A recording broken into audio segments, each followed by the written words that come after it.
안녕하세요.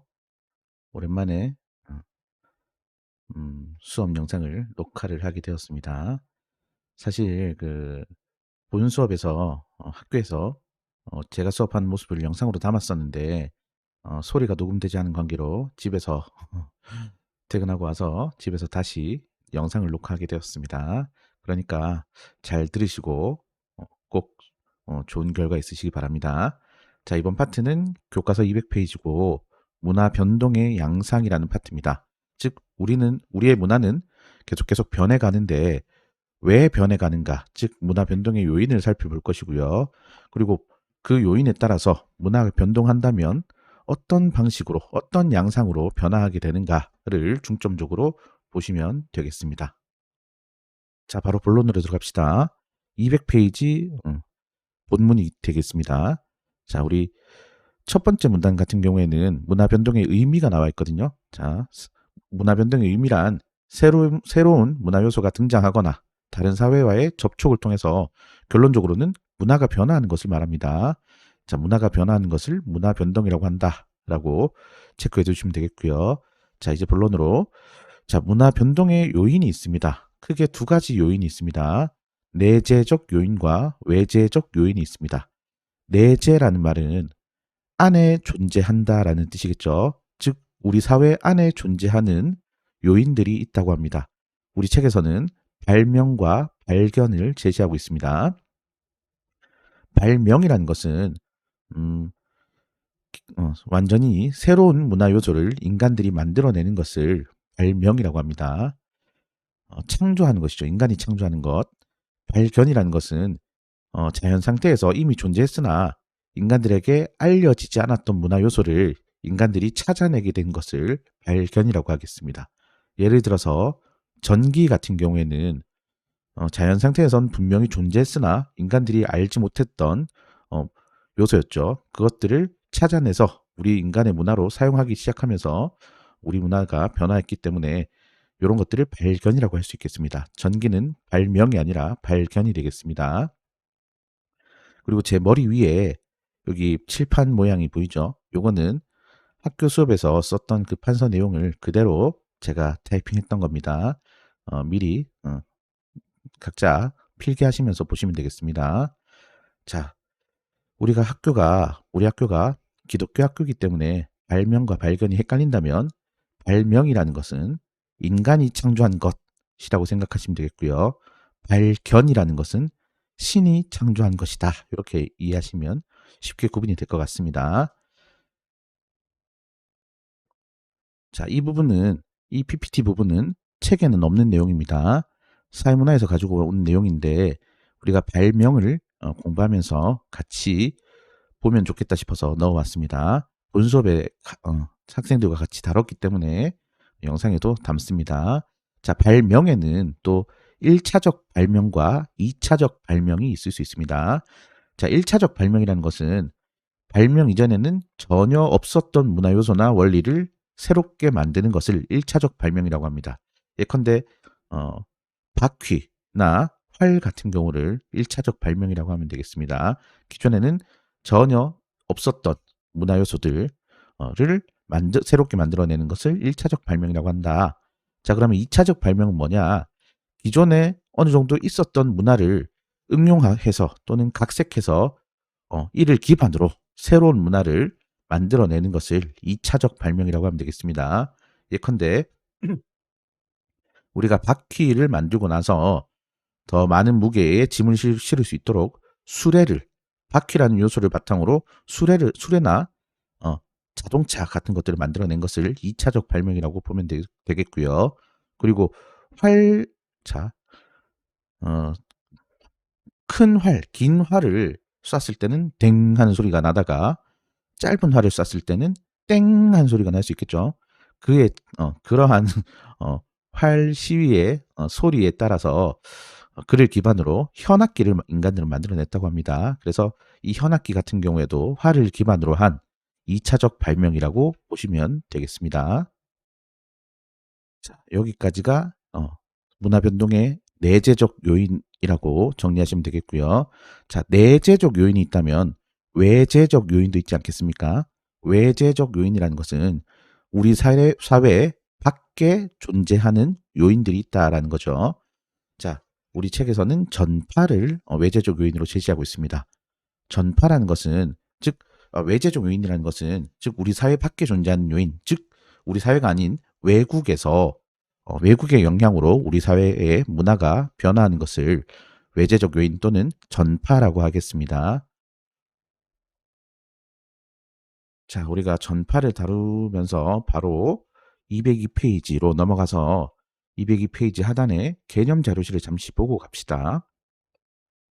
자, 여기 보면 개념 자료실에 문화 전파의 종류라고 나와 있지요. 자, 여기 내용을 요약하면 이렇게 되겠습니다. 우리 문화 전파에는 크게 세 가지의 양상이 있습니다. 첫 번째는 직접 전파, 두 번째는 간접 전파, 세 번째는 자극 전파라고 나와 있습니다. 자, 직접 전파라는 건 뭐냐? 결국에는 사람들이 직접 가져다 주는 것을 말하겠습니다. 직접 그 문화를 가져다 주는 것. 예컨대 어, 교육 과정에서 우리의 인도의 향신료 같은 것들을 유럽에 전해줬죠. 이런 것들이 직접 전파의 예시다. 그리고 전쟁이나 정복 같은 경우에도 어, 직접 두 문화 간에 직접적인 접촉이 일어날 수 있겠죠. 자, 이런 과정에서 문화 전파가 일어나는 것을 직접 전파라고 보시면 되겠습니다. 특히 직접 전파의 예시로는 어, 우리 과거에 역사적으로 중국과의 교역 과정에서 한자와 불교가 전파된 사례들을 예시로 제시할 수 있겠습니다. 다시 넘어가서 자, 그렇다면 직접 전파가 있다면 간접 전파도 있겠죠. 간접 전파라는 것은 그 사람들이 직접 가져다 주는 게 아니라 직접적인 접촉이 있는 것이 아니라 매개체를 통한 전파를 간접 전파라고 하겠습니다. 예컨대 제가 최근에 그 찌양이라는 유튜버를 굉장히 자주 보거든요. 거기 보시면 그 댓글 보니까 외국어로 되어 있는 댓글이 있길래 제가 번역 보기를 눌러봤더니만 어, 한국에선 이렇게 음식을 먹는구나. 우리도 이렇게 먹어보자. 라는 댓글들이 몇 개 보이더라고요. 이런 것들이 간접 전파의 사례라고 보면 되겠습니다. 자, 즉 직접 우리가 그 사람들에게 외국인들에게 가져다 준 건 아니지만 유튜브라는 매개체를 통해서 전파가 일어나는 상황이죠. 그래서 이런 것들을 간접 전파라고 보시면 되겠습니다. 그리고 유튜브 말고도 인터넷 말고도 인쇄물이나 도서 또는 텔레비전, 방송 같은 것들을 통해서도 간접 전파가 일어날 수 있겠고요.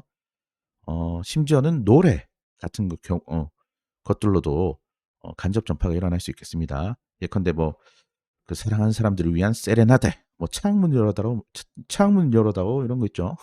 아이고, 제가 혀가 꼬이네요. 자, 그런 것들처럼 노래를 통해서도 간접 전파가 일어날 수 있겠다. 자, 마지막으로는 자극 전파가 있겠습니다. 이 파트가 모의고사에서 나온다면 가장 많이 다뤄지는 부분이 요 자극 전파가 아닐까 싶습니다. 자, 자극 전파라는 거는 자, 다른 사회의 문화가 전달은 되지만 그 다른 문화 요소에서 그 문화 요소를 직접 받아들이는 것이 아니라 거기서는 아이디어, 영감만 얻고 그를 바탕으로 새로운 문화를 스스로 만들어내는 것, 즉 발명하는 것을 자극 전파라고 하겠습니다. 자, 예컨대 자, 요런 게 자극 전파의 사례로 가장 많이 나옵니다. 자, 과거에 대항해 시대 때 그 유럽 사람들이 아메리카 대륙을 찾아 떠났었죠. 찾아 떠난 건 아니겠지만 자, 아메리카 대륙을 발견했었죠. 자, 근데 결국에는 그곳에 사는 인디언들을 정복했습니다. 근데 음 인디언들은 말은 있었으나 글이 없었어요. 왜냐하면 종이나 먹 같은 것들이 아직 발달이 되어 있지 않았을 수 있겠죠. 자, 말은 있었으나 글은 없던 상황인데 유럽 사람들은 막 종이에다가 씩씩씩 적더니만 서로 육성으로 말도 안 하고 오케이 하면서 가더라는 거죠. 자, 그래서 거기서 아이디어를 얻은 겁니다. 말을 통하지 않고도 글로써도 우리가 소통이 가능하겠구나. 그래서 그 사람들이 유럽 사람들이 도대체 어떻게 썼는지 그 종이를 봤다고 합니다. 그래서 봤더니만 SPQR 요런 식으로 쓰더라는 거죠. 알파벳을 쓰더라는 거죠. 그래서 그 인디언들이 원주 그 체로키족이라고 합니다. 체로키족. 그 체로키족들이 이 자기들도 '아 이렇게 언어로서 글로써 대화를 해 보자.' 하면서 자 요렇게 적혀 있으면 나, 요렇게 적혀 있으면 너, 요렇게 적혀 있으면 우리, 요렇게 적혀 있으면 피곤하다. 요런 식으로 자기들만의 음과 뜻을 붙인 거라고 합니다. 자 그래서 그 알파벳들을 사실 여기 SPQR처럼 보이지만 어 알파벳의 그 SPQR의 음과 뜻은 전혀 아닙니다. 알파벳이랑은 전혀 다른 문자입니다. 자 그리고 그런 식으로 자기들만의 음과 뜻을 붙이다 보니까 글자가 모자랐을 수 있겠죠. 그래서 S자를 두 개 겹쳐서 가로 세로로 배치도 해 보고 조금 알파벳과는 조금 다른 모양들의 어 글자들까지도 만들어 내면서 자기들만의 체로키어로 사용했다고 합니다. 요게 가장 대표적인 자극 전파의 사례가 되겠습니다. 자, 체로키어 말고도 이와 유사한 자극 전파의 사례가 있다고 합니다. 모의고사에서도 자주 등장합니다. 자, 우리 역사적으로 신라에 이두 문자라는 게 있다고 합니다. 이두. 자, 역사 시간에서도 한번 들어봤다고 합니다. 자, 그 신라도 신라만의 글이 없다 보니 한문을 바탕으로 자기들만의 음과 뜻, 운을 붙여서 사용했다고 합니다. 체로키어와 굉장히 유사한 사례라고 보시면 되겠죠. 자, 요런 사례도 있다라고 참고하시기 바랍니다. 자, 이제 문화 변동의 요인 세 번째입니다. 문화 변동의 요인을 강제성에 따라서도 구분해 볼 수 있다고 합니다. 즉, 자발적으로 스스로의 필요에 의해서 우리의 문화를 변화시켰느냐, 아니면 강제적으로 문화 변동이 일어났느냐, 즉 정복이나 식민 지배와 같은 강제력에 의한 변동이 일어났느냐로 나누어 볼 수 있다고 합니다. 예컨대 자발적 문화 변동은 우리가 하고 싶어서 스스로 그 문화를 수용한 거겠죠. 그런데 강제적 문화 변동은 예컨대 우리 일제강점기 때 창씨 개명이라고 들어보셨죠? 그 우리나라 사람들의 이름을 일본식 이름으로 강제로 바꾸게 만들었다고 합니다. 이런 것들이 강제적 문화 변동의 사례가 되겠고요. 최근에는 저도 아이를 키우지만 주위에 아이를 양육하는 집을 보면 아이의 이름을 애초에 영어식으로 짓거나 아니면 외국어로 쉽게 바꿀 수 있도록 이름을 짓는 경우가 있습니다. 창씨 개명과는 조금 결이 다르죠. 요것들은 요런 사례들은 자발적으로 문화를 변동시켜 가는 사례가 될 수 있겠습니다. 즉 강제적이냐 자발적이냐 어렵지 않죠? 자, 여기까지 문화 변동의 요인을 정리합시다. 저 위에 제 머리 위에 판서를 보시면 되겠습니다. 자, 조금 전까지 우리가 문화 변동의 요인들을 살펴봤다면, 자, 이제 200, 몇 페이지냐? 201페이지에 문화 변동의 양상을 한번 살펴보도록 합시다. 즉, 다양한 요인들로 문화는 변화하는데 그 변화한 결과가 어떻게 되느냐, 변화한 후에 그 양상이 어떻게 나타나느냐를 살펴보면 되겠습니다. 자, 우리 교과서에서는 그 제목이 문화 변동의 양상이라고 나와 있죠. 근데 제 PPT에서는 문화 접변의 양상이라고 적혀 있습니다. 사실 구분의 실익은 없는데 어, 요 문화 제가 굳이 문화 접변의 양상이라고 적었는 이유는 지금 나오는 세 가지의 문화 변동의 양상들은 사실 주로 문화 전파에 의한 변동 양상이기 때문에 접변, 두 문화가 접촉해서 변화했다. 이런 뜻으로 문화 접변의 양상이라고 적어놨습니다. 구분의 실익은 없으니 그냥 똑같다 이렇게 생각하시면 되겠습니다. 자, 이제 첫 번째 문화 변동의 양상을 봅시다. 제 머리 위에 판서를 보시면 어, 기존의 문화를 A로, 외래 문화를 B로 가정하자라고 되어 있죠. 요것도 책에 적어 놓으시고 저와 같이 필기를 해 놓으시면 도움이 될 것 같습니다. 자, 첫 번째 문화 변동의 양상은 문화 병존입니다. 자, 문화 병존. 우리 그 과학 시간에 건전지를 직렬로 꼽느냐, 병렬로 꼽느냐에 따라서 우리 뭐 전압이 다르다고 하죠. 자, 병자가 나란히란 뜻이죠. 즉, 두 문화가 만났을 때에 두 문화가 그대로 나란히 존재한다라는 뜻이겠습니다. 즉, 다른 말로는 문화 공존이라고도 표현합니다.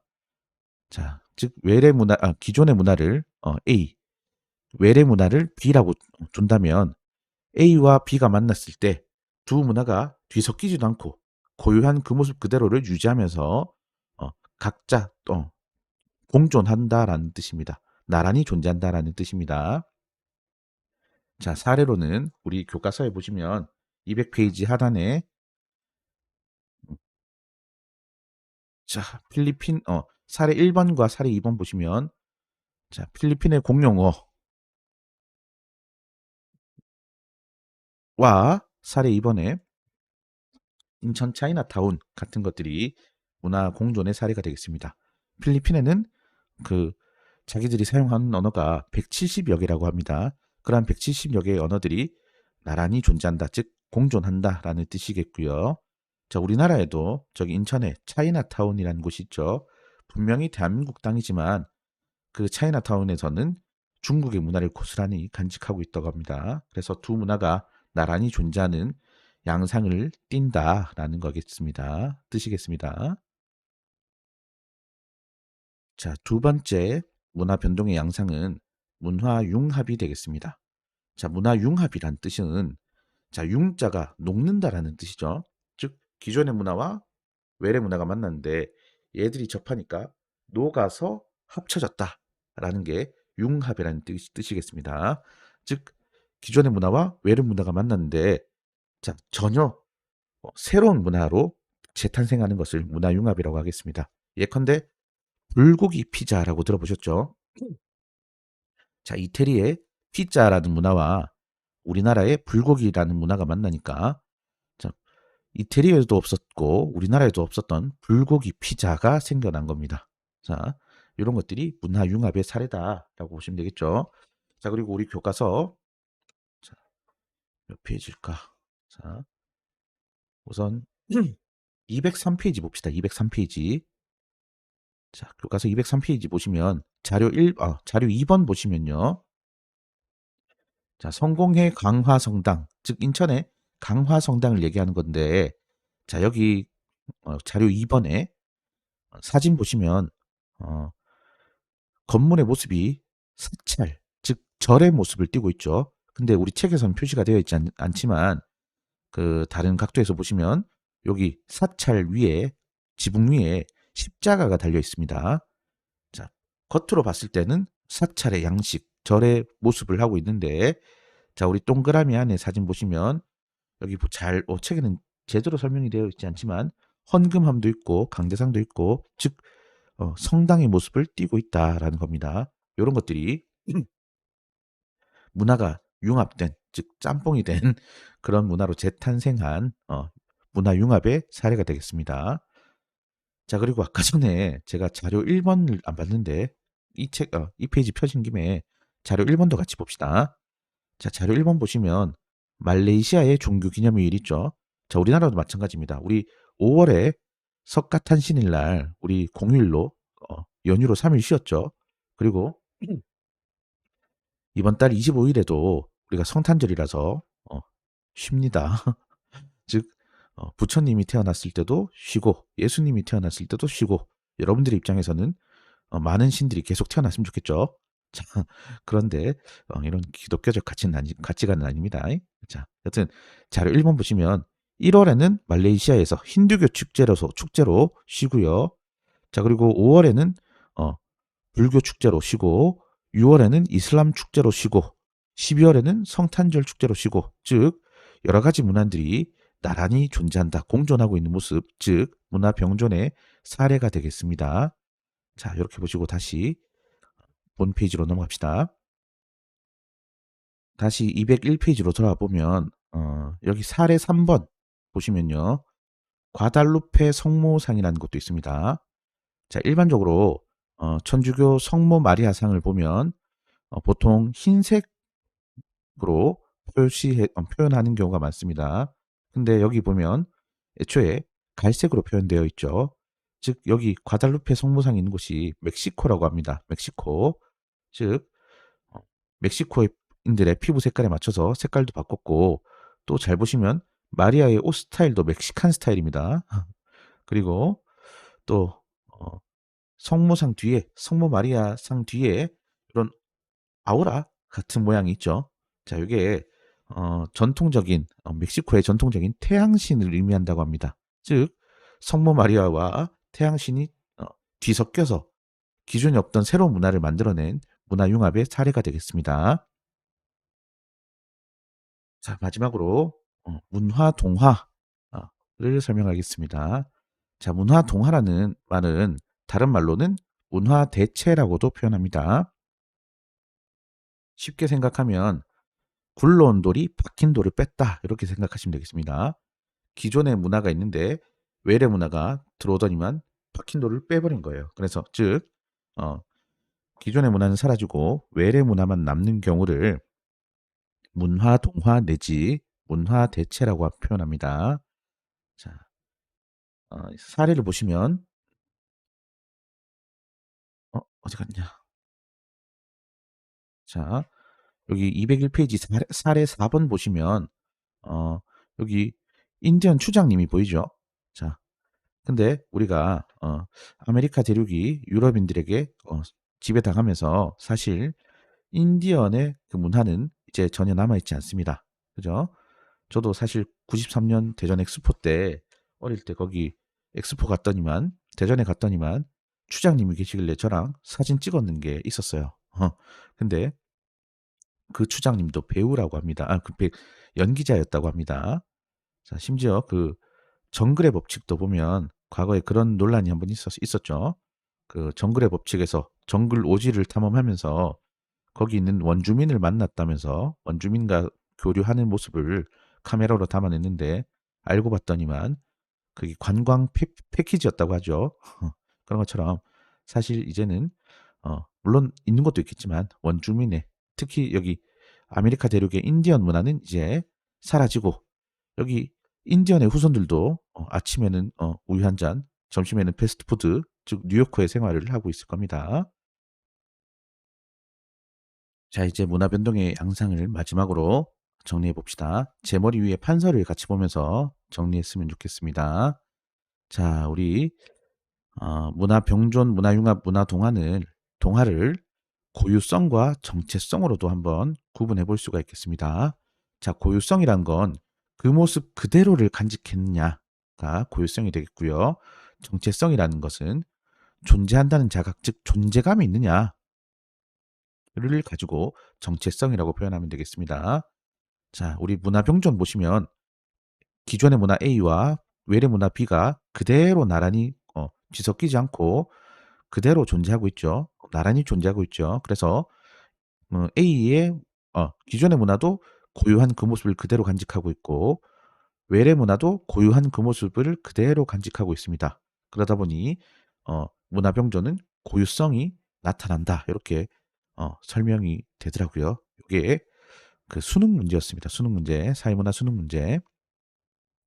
자, 그리고 고유성이 있으니까 당연히 존재감, 정체성도 있죠. 자, 그리고 2번 문화융합 보시면 요게 문제였습니다. 요게.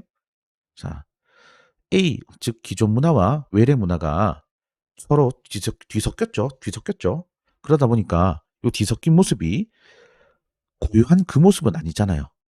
즉 불고기 피자가 고유한 그 모습을 간직한 건 아닙니다. 불고기면 불고기, 피자면 피자지 불고기 피자가 되면서 불고기도 아니고 제대로 된 이태리식 피자도 아니게 된 겁니다. 즉 고유한 그 모습은 아니겠지만 그래도 불고기라는 존재감, 피자라는 존재감이 그대로 남아있죠. 자, 그래서 고유성은 없으나 정체성은 있다, 이렇게 표현하는 했었습니다. 요게 아마 사회문화 문제에서 요걸 문화유감을 가지고 고유성과 정체성으로 표현했었습니다. 자, 세 번째 문화동화를 보시면 문화동화 또는 문화대체를 보시면 기존의 문화가 외래 문화에 의해서 소멸되었죠. 자, 그러다 보니까 기존의 문화는 고유한 그 모습도 없을 뿐더러 이제 존재감도 없습니다. 정체성도 사라졌습니다. 그러다 보니 고유성도 없고 정체성도 없다라는 게 문화동화의 어, 어, 평가였습니다. 여기까지. 자, 바로 이어서 교과서 204페이지 전통문화의 의의와 창조적 계승 방안을 함께 봅시다. 자, 전통문화가 뭐겠습니까? 자, 우리 204페이지 첫 번째 줄에는 이렇게 설명되어 있습니다. 어떤 집단이나 공동체에서 과거로부터 이어져 내려오는 문화 요소 중에서 현재까지 그 가치를 인정받고 있는 것을 전통문화라고 하겠습니다. 자, 이렇게 정리하고 자, 그러면 오늘날에도 이 전통 문화가 왜 중요한데, 즉 전통 문화의 의의에 대해서 한번 살펴봅시다. 우리 교과서 거기 204페이지 차례 지내는 사진 밑에부터 내용이 있습니다. 자, 전통 문화의 의의 첫 번째가 사회 유지와 통합에 기여하기 때문에 중요하다라는 거죠. 제가 작년에 그 우리 이성 선생님처럼 그 교문에서 학생들을 지도하는 역할을 했었거든요. 근데 그 와중에 교장 선생님이 출근하실 때는 깍듯하게 저보다 많이 어른이시고 또 선배님이시고 하다 보니 깍듯하게 안녕하십니까 인사를 했는데 어, 그 학교에는 원어민 선생님이 계셨습니다. 외국인 원어민 선생님. 이 오시더니만 교장쌤 하이 하고 지나가시더라고요. 어, 오늘 저희 학교 같은 경우에 우리 심영고 같은 경우에는 어, 어, 황 티처 하이 이런 식으로 아주 간략하게 인사를 하고 지나가시더라고요. 만약에 제가 수업입니다. 수업. 진길 하이 익하면 어, 여러분들이 보시기에 어이 정정은 선생님 정말 예의 없다 이렇게 볼 수 있겠죠. 여러분들도 마찬가지로 장극 안녕 이러면 제가 이 자식이 이런 식으로 서로 갈등이 생길 수 있겠죠. 즉 전통 문화 우리는 우리만의 전통 문화를 서로 공유하고 있습니다. 예컨대 우리 유교 문화 같은 것들을 노인 공경이라는 유교 문화 같은 것들을 우리가 공유하고 있죠. 그러다 보니 서로 갈등이 쌓이지 않고 즉 사회 유지와 통합에 기여한다라고 설명하면 되겠습니다. 자, 그래서 전통 문화는 사회 유지와 통합에 중요한 역할을 할 수 있다라는 겁니다. 자, 두 번째, 문화의 고유성을 유지하기 위해서 자, 우리 이번에 그 수학여행 2학년 수학여행에 대한 설문조사를 했는데 우리 반에서 특히 어, 기타 장소, 즉 일본으로 가겠다는 학생들이 한 9명, 10명 정도 됐습니다. 그런데 우리나라랑 일본이 뭐가 다르겠습니까? 왜 굳이 저기 바다를 건너서 일본을 가겠다고 합니까? 즉 서로가 가진 고유한 문화가 다르다라는 거죠. 자, 한국의 고유한 문화와 일본의 고유한 문화가 서로 다르기 때문입니다. 자, 그래서 우리가 우리의 고유한 문화를 지켜낸다라는 것은 즉 전통 문화를 통해서 우리의 고유한 문화를 지켜가는 것이죠. 자, 그래서 어, 이 전통 문화는 우리의 고유한 문화를 유지하고 그리고 정체성을 우리 전통 문화의 존재감을 지키면서 살아갈 수 있다라는 라는 점에서 전통 문화의 의의가 있다고 합니다. 자, 말을 좀 어렵겠죠. 자, 세 번째. 지금 시간이 자정을 넘어서 제가 점점 잠들어 가는 것 같습니다. 자, 정신 차리고 세 번째. 세계 문화의 다양성을 증진하는 점에서도 전통 문화는 의미가 있다고 합니다. 즉 우리는 춤출 때도 "바람에 실리듯 내게 다가와." 이런 식으로 약간 이걸 뭐라고 하죠? 어 탈춤 같은 스타일로 우리 전통 문화가 있었죠. 탈춤. 자, 그런데 저기 브라질 가면 삼바 하면서 빠바바바바바 이런 춤도 있죠. 그런 것처럼 우리의 고유한 문화를 지키고 그들의 고유한 문화를 지키면 전 세계적으로 봤을 때는 문화가 다양해진다. 자, 그런 점에서 세계 문화의 다양성을 증진하는 점에서 이 전통 문화가 의미가 있을 수 있겠습니다. 쉬운 부분은 제 설명보다는 책을 참고하시기 바랍니다. 자, 이제 이어서 바로 206페이지. 그렇다면 전통 문화를 어떻게 계승하면 좋을까? 즉, 전통 문화를 창조적으로 계승하고 발전시키는 방안은 무엇일까? 요게 답정너입니다. 창조적으로 계승해야 됩니다. 창조적으로. 자, 그러면 전통 문화를 어떻게 계승해야 될까? 자, 첫 번째, 현실적인 여건에 맞게 전통 문화를 재해석할 필요가 있습니다. 자, 전통 문화를 어, 옛것 그대로만 그 고유한 모습 그대로만 지켜내는 것이 중요한 게 아니겠습니다. 자, 그러면 결국에는 그 전통 문화는 우리가 그 고유한 모습을 아끼고 그 모습 그대로를 지켜내다 보면 박물관에 가 있을 거예요. 자, 그렇기 때문에 전통 문화는 그렇게 박물관으로 직행시키는 것이 아니라 어, 현대적 감각으로 재해석할 필요가 있겠습니다. 예컨대 우리 범 내려온다라는 노래를 들어보셨죠? 그게 원래 국악인데 판소리인데, 자, 원래 그 박자도 범 내려온다 이런 4분의 4박자가 아닙니다. 원래는 들어보면 4분의 4박자라고 하기 묘한 범 내려온다 뭐 희한한 그런 박자를 취하고 있는데, 그걸 우리의 전통 문화를 현대적 감각에 맞게 4분의 4박자로 고치고, 그리고 현대적인 악기들을 사용해서 음, 굉장히 그루브한 음악으로 바꿨더니만 세계적으로 굉장한 호평이 있었죠. 즉 전통 문화를 현대적 감각으로 재해석해 갈 필요가 있다라는 겁니다. 즉 전통 문화를 고유한 모습 그대로 유지하는 것이 아니라 무언가 새로운 요소, 창조적인 요소를 가미시킨다라는 거겠죠. 자, 그리고 두 번째, 전통 문화를 대중화할 필요도 있겠습니다. 즉 전통 문화를 아까 얘기했듯이 박물관에 모셔둘 게 아니라 우리의 문화라고 한다면 우리가 누려야 되겠죠. 우리가 향유해야 되겠죠.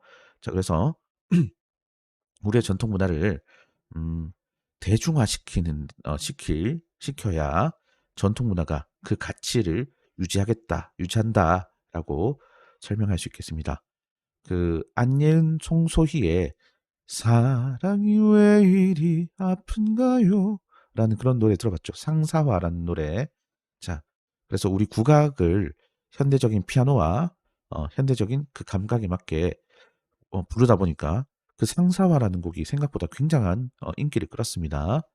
자, 그런 것처럼 전통 문화를 우리가 현대에도 누릴 수 있도록 즐길 수 있도록 대중화할 필요가 있다. 자, 이렇게 정리합시다.